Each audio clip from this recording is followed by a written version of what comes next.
Kodhi gwenge makadho na mchumbiane piny owacho chano chako tielo mar adek mar manyo kendo golo ringre dhano mosefweny ni ande ne oyiki e bungu ma Shakahola mabende tho margi tudo kod jayalo Paul Mackenzie. Chenrono ma biro chakore odiechieng' ma Tich Ariyo biro bang' chenro mar timo bero ne ringre joma one oseyudi ma kwan giromo 242 manyiso ne oseyudi e bunguno oserumo e kar thieth ma Malindi e kaunti ma Kilifi. Joja oko ne giler mar wach ni kowuok Mombasa. Jatend migao mar arita Kithure Kindiki koni tielo mar adek mar chako manyo kendo kolo oko ringre dhano ma chechgo ni e bwo lowo e bungu ma Shakahola chakore kiny Tich Ariyo. Kindiki koni nonro margi oseyango ni pod nitiere liete mohewo 22 mag dhano magalamoro e bunguno. Tunaenda kuanzisha awamu ya 3 ya kufukua ile miili. Kama nilivyosema jana, baada ya ile miili ambayo tumepata pale ya watu wazima na watoto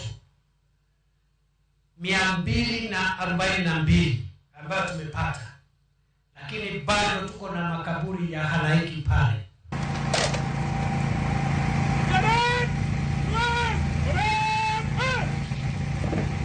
Kani uloso e nyasi Maria Wayanga tesendo bila mawundanyi e kaunti ma Taita Taveta, jatend migao no ne oyieni piny owacho nyicho bedo kod nyao mar gayo masira makamano, kabende okoni giketo chenro makare mar neno ni nek makamano ok chak timre e pachoka. Ni jambo kubwa na ni jambo ambalo ni laana kwa taifa. Watu wengi kupoteza nafsi kwa njia ile.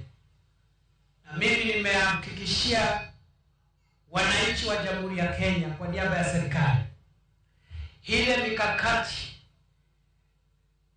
na ile mipango na ile mabadiliko na marekebisho tunaenda kufanya hakutawahi kutokea tena katika Jamhuri ya Kenya jambo kama lile, watu wengi kupoteza maisha yao kwa sababu ya kuadaiwa na wakora ambao wanajificha kwa kanisa, msikiti ama hekalu.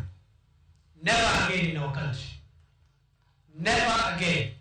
To kata bang' doho chungo, duol manyiso jatend piny Kenya William Ruto chuogo mar nono masiche mag tho maendo timore Shakahola, jatend migao no koni duol no biro chako tich ayanga kiny Tich Ariyo, kuma okwaye jopiny mondo mi owuog oko mar chiwo pachgi e nyim duol no.